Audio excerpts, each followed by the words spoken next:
Illinois 9 debate going on right now between Kat Abou-Gazalik and Daniel Biss. About exploiting parliamentary procedure to ensure that Republican legislation doesn't get through. Any time spent blocking that legislation Bro, is 80 time people well are spent watching if this. it's not All right, well, there's a terrorizing our filibuster in the communities. Senate. What could you do in the House on that front?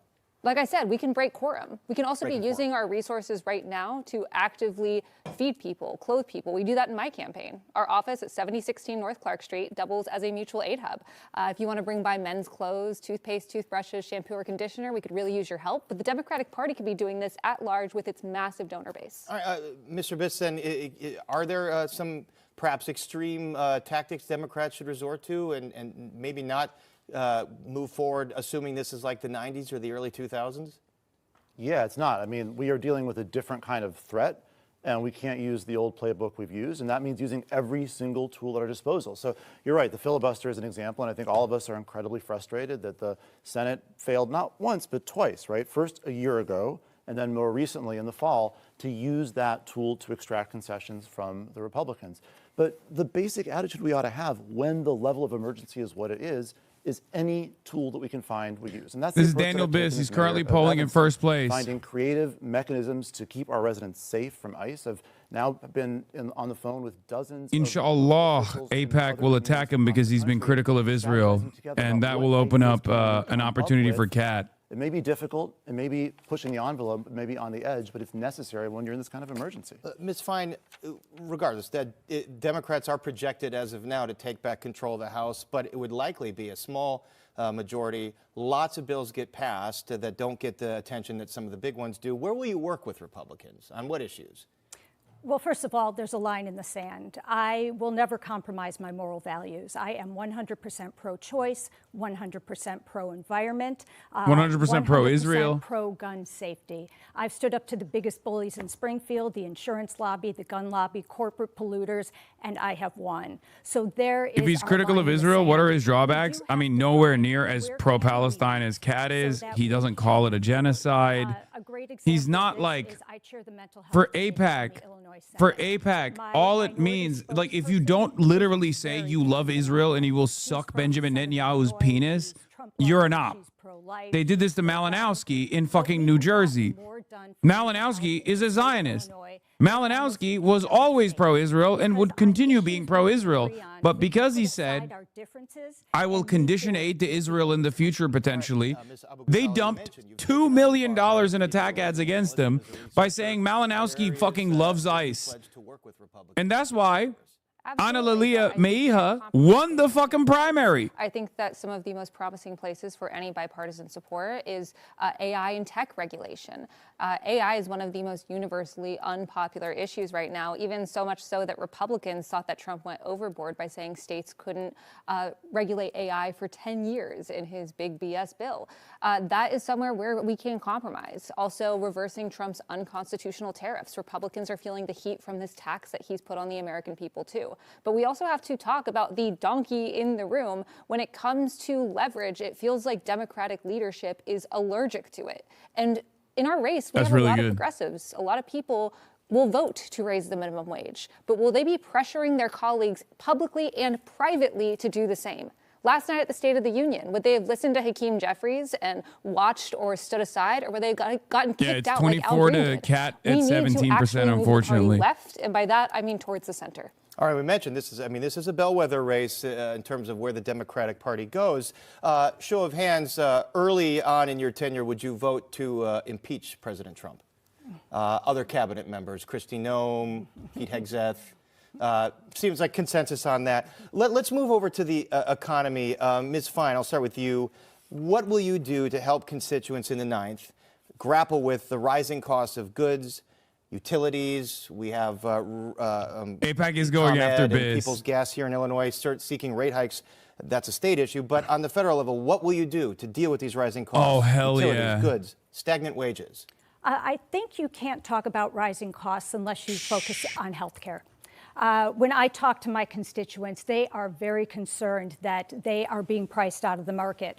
By losing the subsidies on the Affordable Care Act exchange, we're You expecting can't praise my 70 to district, 90,000 bro. You abandoned New Jersey, stick to are LAW, Essex uninsured County. Shut up, here in bitch. I'm Illinois. actually When those literally talking to Medicaid Alan and Leah's changes come team in right that's now. in this Suck my bill that dick. I won't call it what they call it by their name. Another It's going to be campaign and devastating, more not empty only to the human promises. beings who are not going to be insured, but also to our entire healthcare system. Our rural hospitals are going to shut down. We're already seeing some of our urban hospitals close down particular departments. This is going to have a huge economic impact because people are going to wait till the last minute before they go to the emergency room to seek help.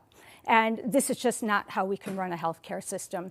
Right now in our country, we have to focus on Medicare for all, because Medicare or healthcare is a right. It's not a privilege. And I am somebody who has that policy background in healthcare, and I want to see us get that done. Okay, Medicare for all, though, whoever wins will be dealing with 2 more years of a Trump administration. It would be tough to pass that with supermajorities, depending on the makeup. Nita Allam on the House, broadcast but, when? Mr. Biss, I'll Tomorrow. address this question. We will be breaking fast. Rising Well, costs, she will be breaking stagnant fast. wages, the health care issue. On the broadcast. Okay, I have Nita Allam on the broadcast in North Carolina tomorrow, and then after that, I'm going to have Ben Rose to talk about Iran. and the immigration changes, both of which are inflationary. Second, let's look at the specific things. We talked about healthcare. That's a good example. Housing is critical. The cost of childcare, the cost of college. There are specific different areas where the costs are just going up at rates that are way beyond what ordinary. I also need to explain something to you guys. Afford. So, for example, in Something that Madison, I haven't revealed to you before, but I genuinely don't like having candidates on the broadcast. I think it's not good content. I don't think I'm like I only do it because I think it's valuable to the candidates. And that's the only reason why I do it. But it's important, so we do it anyway. To allow for more. I would much naturally rather talk my occurring shit middle or and show my housing. So I support mentioned these to the say way that I'm there are doing specific currently. interventions you can make, and each one of them is controversial. Each one of them requires a fight. Each one of them usually doesn't happen because most people in public office are too scared of the blowback to actually take on those fights. I've shown a willingness to do it. I'll do it in Washington. But I'll be last of honest. all, and The reason critically, why I don't like it is because here, I'm going to mute this for a second. It's fine. There's 80 people watching. I'm sure if there's like a high impact moment from this, we'll see it and we'll clip it.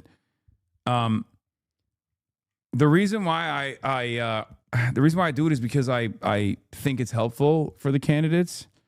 But the reason why I hate doing it is because I have candidates on and they do the stump speech every time. They do the stump speech every time. And it's like with Zoran, at least it was like he kind of had no shot. At least in his mind, he had no fucking shot. So we were able to have a normal conversation. Like there wasn't like a real threat at that moment, you know? I'm also much more comfortable in real life with candidates rather than like doing, like a back and forth interview or whatever. But yeah, they go into politician mode. So no billionaires. No billionaires. No one should have $1 billion. That allows you to abuse the economy. It allows you to abuse your workers. I'm a former union rep. I know exactly how hard it is just to get our protections, and yet our government is de-recognizing unions. We have to pass the PRO Act, and we need to make sure that unions can act independently. Like Daniel said, he's endorsed by the AFL-CIO, but I'd love to know how that happened considering a majority of unions voted against endorsing you. And this is the exact type of backroom dealings that we don't know why they happen, but actively minimize union political power. All right, the AFL-CIO, the umbrella group of labor. Yeah, so Get you to respond to I'm that. not sure what that means. The process by which the AFL-CIO makes their endorsement is a vote of a bunch of unions, and it requires a 2/3 majority, and I cleared that majority. And by the way, I'm not only endorsed by the AFL-CIO. You I'm didn't endorsed- clear that majority. It was overridden. This was reported by someone in the room the day of. The final vote, which is of the body that is the decision-making body, 2/3 voted for me. And by the way, I'm endorsed by many specific labor unions as well, by SEIU, by the Illinois Federation of Teachers, by many of the unions that represent the working people in our district who have seen me go to the mat. They've seen me fight for working people. Say rank and filers are on your side. What Kat is trying Say to rank and say filers is are on the- my the side. general populations of the unions did say no. And then it was a small group. she's who cooking did him say too, 'cause yes he's at the and top of the overrode leaderboard. general population. That pisses me off, not as a candidate, but as a union rep. Ms. Abuzawa, I just want to continue, though, on the issue of affordability, of stagnant wages, of folks getting kicked off of Medicaid and health care. Specific proposals on day one or early on in your tenure that you will enact to tackle these issues. Yeah, once again, I really want to stress that as much as I would love to pass a progressive utopia of legislation with this president and the farce of the Supreme Court, I do want to be realistic that we're probably not going to get everything. But I do think that there are things that are wildly popular, and especially as material conditions get worse, that we can push. In my ideal world, and this is really radical, I know, everyone can afford housing, groceries, and healthcare with money left over to save and spend. And it turns out that universal healthcare with full vision, dental, mental, and hearing coverage, building more housing with federal incentives to work with local businesses and protections against price gouging actually save us money while having better outcomes. But also we need to talk about the immediate. Like I said, with the work of actually using party resources to feed, clothe, and make sure people are okay, we need to be doing that with our constituent services as well. I want our office to be the first to institute a chat feature to make it more accessible for people to access as their material needs denigrate. All right, so all-important role of Congress that goes under the radar is interfacing with constituents who call or come into the office. Ms. Fine, I want to get to the issue of ICE and immigration. We know that Mr. Biss and Ms. Abu-Ghazaleh have been out there protesting at Broadview. They support the abolishing of ICE. Do you support abolishing ICE? And if so, how do you propose the nation enforce federal immigration law? Absolutely. So I do support abolishing ICE. My state Senate office. Oh, get the fuck out of here. Dude, it's crazy that these like old establishment Democrats are like, yeah, I support Medicare for all, abolishing ICE. What's next? Luxury communism now, gay space communism, whatever the fucking youth want to hear, I will say it. And this reign of terror happens to be these officers who are killing people in our streets. I mean, we have young children in Minnesota. Kat has a hard battle here. Her district is gerrymandered towards older, wealthier neolives. I know. To age without her son. Daniel Biss also has like way more name recognition. He would have a much easier time clearing the fucking field if Kat wasn't there right now. Law enforcement officers here in the state of Illinois. And there's a really good reason why. Our officers work to gain the trust of their constituents. They are trained for years in crisis intervention, mental health, de-escalation. These people who work for ICE, we don't know much about their backgrounds, and they used to get 5 months of training. Now they're down to 47 days. Then they're given a gun, they're given a mask, and they're set free on our streets. And the proof is in the pudding. Look at what's happening as a result of it. Specifically, Mr. Biss, if no ICE, how does the nation enforce federal immigration law? I've supported abolishing ICE for years. I came out for that in 2018, a time when, thank God, things weren't as bad as they are now, but they were really bad. And by the way, the writing was on the wall, because what we should not have is a military-style enforcement of borders. It does not make sense to have this army marauding around the interior of our country, allegedly doing immigration enforcement. By the way, what they're doing basically has nothing to do with immigration. It has to do with authoritarian power and control and domination and brutality. And so we have to have a humane, reasonable way to do border enforcement that's not about violence, and it's not about terror. And ICE cannot be any part of it. If you look at the culture, the legal basis, the broad authorities, and the style of this organization, it's got to be demolished, period. I can give you specifics. Specifics. So we need to, first off, abolish and prosecute ICE and DHS. And we return DHS's responsibilities to the Departments of Justice, State, of Treasury, of Transportation, all of these responsibilities that were taken from those departments, we return them there, and we build an immigration system similar to what we had before ICE, but even better with more federal workers. We need to fully abolish and prosecute ICE. We need to repeal the Patriot Act. We need to lift refugee caps, and we need to offer complete amnesty and citizenship to any immigrant here who has not committed a violent crime. Additionally, we need trials. There is no moving forward without justice.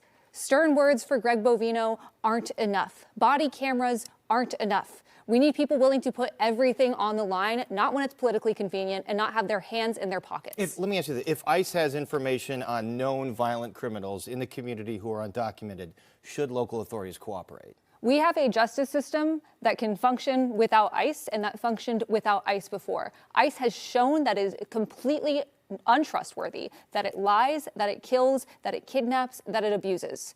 ICE should not be seen as any legitimate law enforcement agency, and I don't trust a single thing they say. All right, I want to get our other three candidates here. I appreciate this conversation so far, but we do have our other three candidates. So I just have a couple minutes. I want to get some of them to respond to what you've heard here. Let's stick with the issue of immigration, because we will have a separate digital panel, and you will get to weigh in on all these issues. First, Mr. Simmons, how does the nation go about enforcing federal immigration law without ICE? You know, Paris, I'm the son of an Ethiopian asylum seeker, and let's face it, the Democratic Party has tried immigration reform for a generation now, and it just hasn't happened. I'm part of a new generation of people running for office who's going to bring new blood and new energy to this issue. And the reality is that we need a pathway to citizenship for everyone that is in our country, including undocumented immigrants. We need to abolish ICE. I've said that publicly. That's part of my platform. And we need to increase the number of refugees that we resettle in the United States, like my dad, particularly when political violence is on the rise around the world right now. We need to be giving temporary protected status and pathways to people who are fleeing persecution the way America always has done. And I should mention the 9th Congressional District, a large population, especially in Rogers Park, of resettled refugees. Ms. Amawala, how, though, does the nation does have to enforce immigration laws, so how should it do that? So ICE is a racist institution. As a daughter of immigrants, I can acknowledge that I've been around longer than ICE has. ICE was created as a response to 9/11 back 23 years ago, and they have a quota system. What is happening? If you pick up X amount of people in Y amount of time, you make Z amount of money, and they don't uphold due process, which in itself makes it an unconstitutional organization. That doesn't mean Custom Border Patrol goes anywhere, neither does DHS. That guy's going to But come ICE out with as an something crazy. institution cannot be reformed, and we're in a sanctuary state. That means that ICE and police enforcement can't cooperate, but there is no world in which ICE can be created to be actually efficient in what it was designed to do, and it was pick up and target communities of color, particularly Black and brown communities. Mr. Andrew, would you abolish ICE, and if so, how to enforce federal immigration law? Look, I served 21 years in the FBI and our national security infrastructure. The reality is that we need safe streets. And the way that you do that is through high-level collaboration through state, local, federal, and the community. You need trust with the community. Of course, there's going to be a cop on the panel, bro. Come on now. Disruptive to that trust.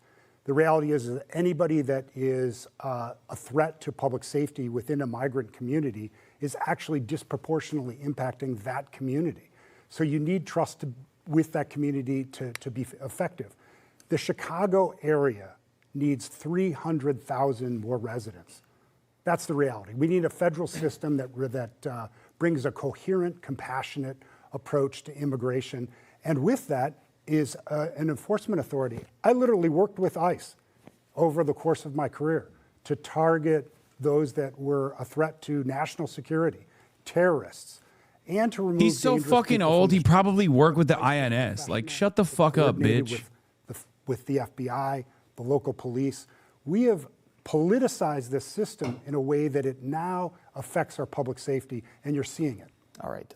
So it seems like some sort of broad consensus here, although some nuanced differences. We have a lot more to go, but we're going to take a break right now. When we come back, some of the issues of...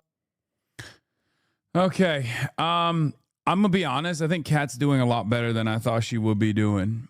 Like, she's locked in. She's dialed in. She's also 26 years old, and I think that, like, no matter what happens, a lot of people are going to approach the subject with that in mind. But she's doing a fantastic job. I mean, the very fact that she got 17% in this poll at second position behind Daniel Biss is truly remarkable. Obviously, Laura Fine is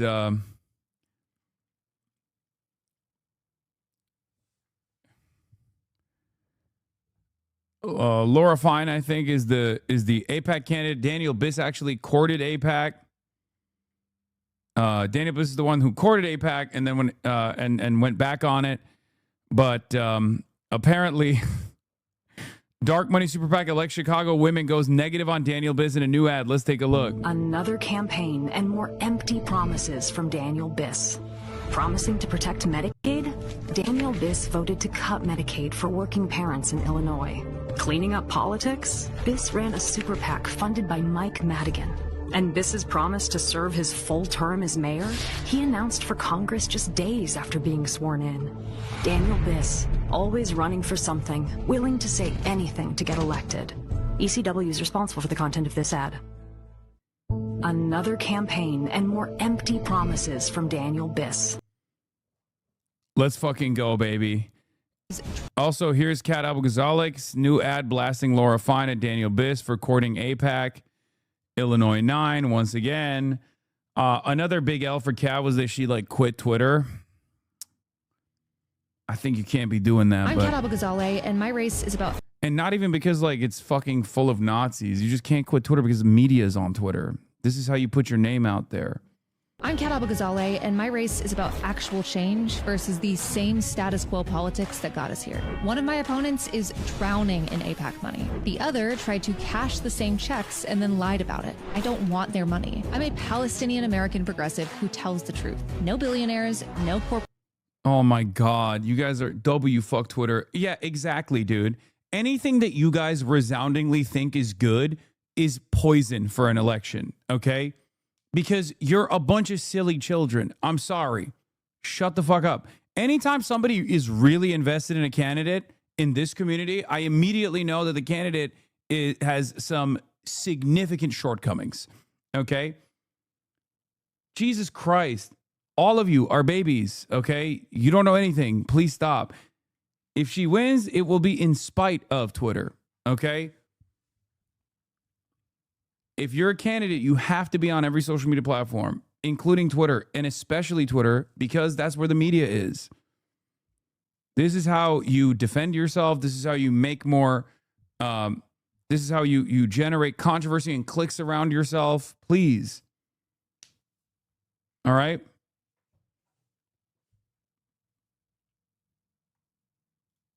What? It was just a tattoo, Hasan. Grow up. What are you talking about?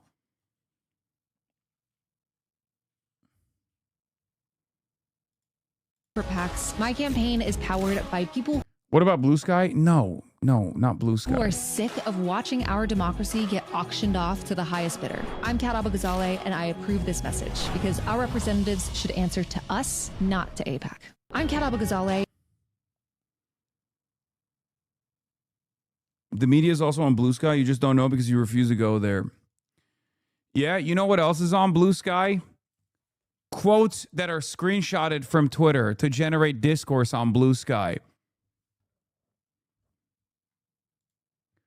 Can I just be a professional in one field where I can know things and you just say, you know what, maybe he knows things. Maybe he knows more than I do. Can we have one thing? Can social media be that one thing? Have you ever encountered a socialist content creator that has been able to be one of the largest content creators in the most reactionary country on the fucking planet? Clearly, I know what the fuck I'm doing on one angle and one angle only. Okay? And that's social media. And I can't have a single goddamn conversation about social media without chatters being like, nah, dude, my fucking Lobi Twitter account is popping, or my Lobi Blue Sky account is popping. I know what drives clicks. Please, man. Please. Like when I talk about stuff like this, I'm coming from I'm looking at it from a place of experience. Okay.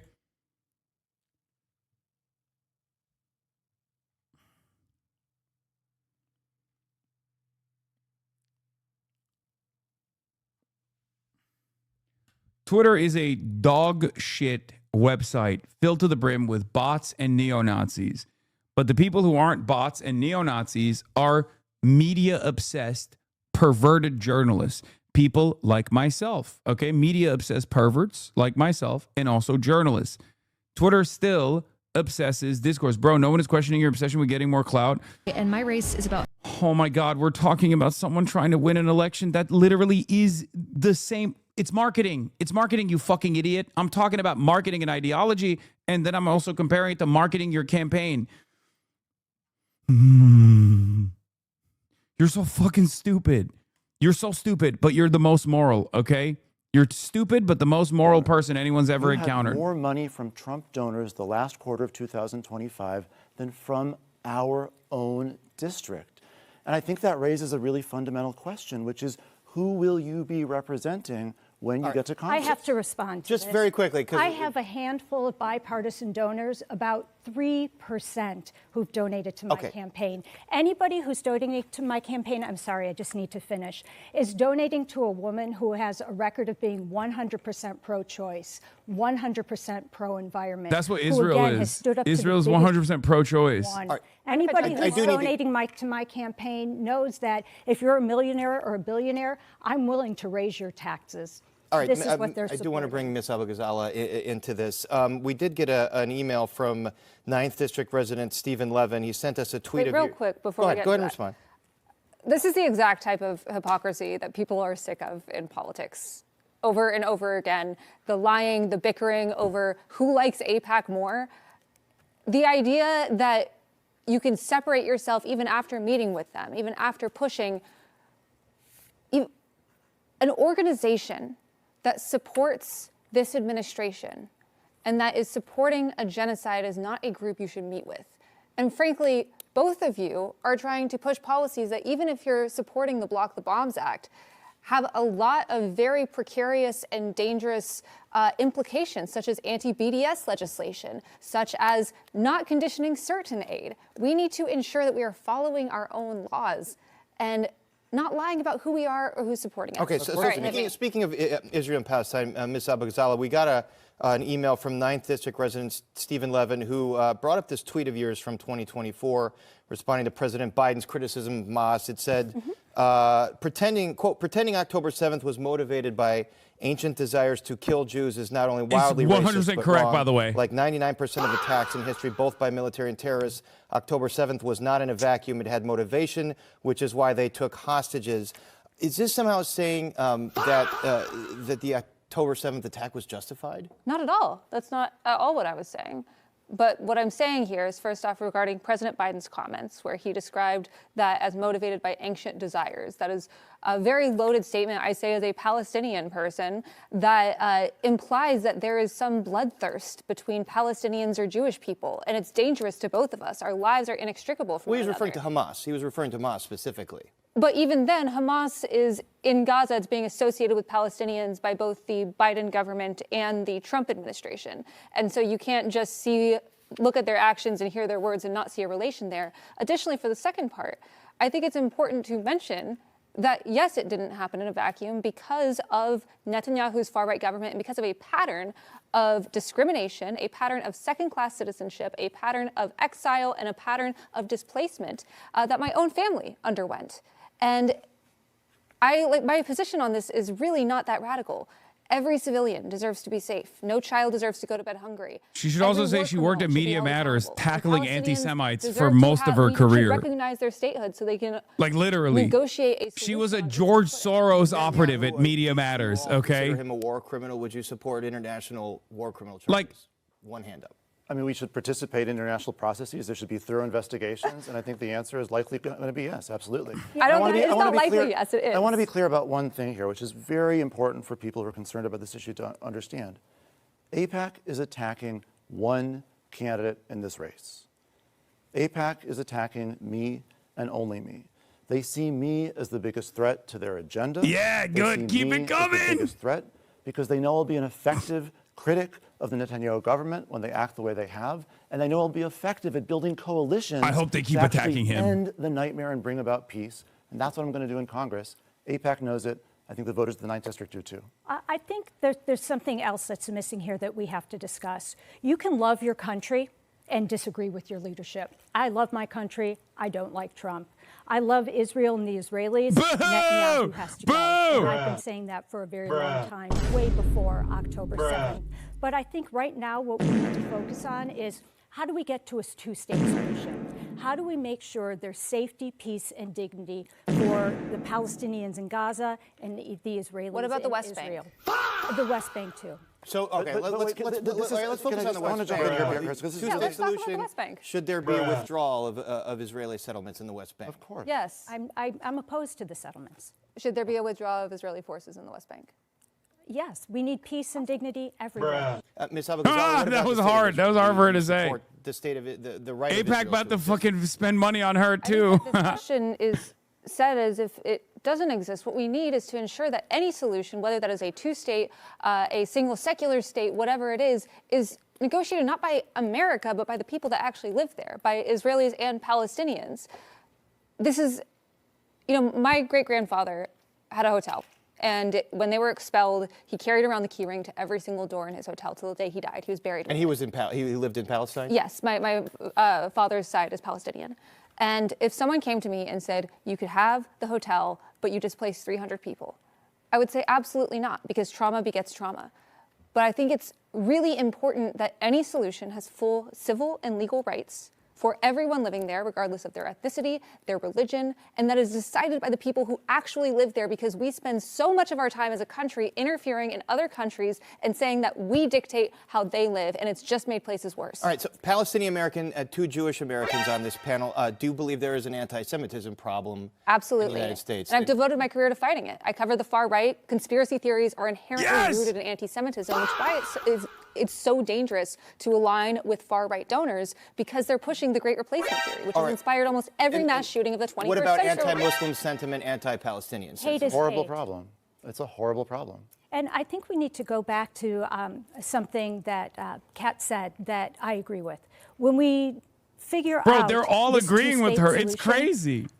the Palestinians need to be brought to the table, because right now we are in a humanitarian crisis, and we have to make sure that I don't believe every it. I don't believe when she individual says has it. the opportunity to be fed, to be housed, has health care, has schools. Right now, I think President Trump is making us a laughing stock, because he's talking about building hotels and golf courses in Gaza. That's not what the Palestinian people want. They need to be brought to the table to talk about how are they going to rebuild and how are we going to get to this two-state solution. Can I just jump into something really important? Because I do think that Senator Fine said something critical, which is what's going to get us to a place, I forgot the words you used, but I would say a place of peace and justice, and a place where there are 2 viable states side by side with self-determination, dignity, peace, and security. And the answer is not what we've been doing. The answer is not continuing to give unconditional military aid to Israel. Yeah, And he says the he's getting problem condition aid. That's why AIPAC is coming doesn't after him. Want a 2-state solution? Do you support any aid to Israel? Or could that, Yeah, I could that scuttle... support, for example, defensive weaponry. I support Iron Dome. Ms. Abu Ghazala, any aid to Israel at all? Defensive weaponry is an oxymoron. Weapons are inherently offensive, and for any Do you ally... support Iron Dome? No, I don't support any. We need to condition all aid to any country, any ally. It doesn't matter if it's Israel so or if Iron it's Dome Mexico. was where they shoot down missiles that are coming in. Right. If we aren't using our leverage, there is no reason to condition any aid. We absolutely should be supporting our allies, but they have to follow our own laws first. It's not that. You're conditioning aid. There's more to it. I've been to Israel. I've been in the bomb shelters. I've been to the borders. They are being attacked constantly at every angle. If you do not fund something like the Iron Dome, the amount of death and destruction would be incredible, not just to the Israelis in Israel, but also to the Palestinians in Gaza. I haven't been to Israel because my dad was scared I would get detained if I went, because that is the reality, even as an American citizen. We actively need to be using our leverage against any ally that is not following our own laws, and we have seen a genocide happening in Gaza. We have been seeing lack of freedom of movement. I'm almost 10 years older than this candidate, They can't by the way. even swim away from the border because they will be killed in the water. This is not that difficult. And if we're supposed to be a good ally, then we need to make sure that our allies are following basic human dignity. All right, Mr. Biss, I want to bring up a quote that the Chicago Tribune Ed Board made about you. They said they weren't comfortable with your aggressive confrontations with agents. And we should mention, there have been viral videos of you and Ms. Abu Ghazala. Ms. Abu Ghazala is under indictment right now for that very thing. But will you continue that type of aggressive, in-your-face kind of activism if you're elected to Congress? Of course, of course. The fuck? I'll do it if I'm elected to Congress. I'll do it if I'm not elected to Congress. I'll do it if I'm the mayor. I'll do it if I'm out of politics. It's critical. It's essential. We cannot win this battle against authoritarianism just inside of government buildings. It requires a movement of people out in the streets. And as mayor of Evanston, with a responsibility to That was represent crazy. my community and protect residents of Evanston, of course, I'm in the streets every day, and I'm going to continue doing that. That is how we beat this back. And Ms. Abu-Ghazaleh, we mentioned many videos that we've seen you at Broadview. I've been out to Broadview many, many times. Lots of protesters out there, and obviously the scenes of tear gas and rubber bullets, those were horrific. But you are facing federal conspiracy charge for obstructing. How does physically blocking a law enforcement vehicle qualify as free speech? Vehicle was trying to get out and you were physically blocking it. I can't get into any specifics on my case because that's kind of how legal cases work.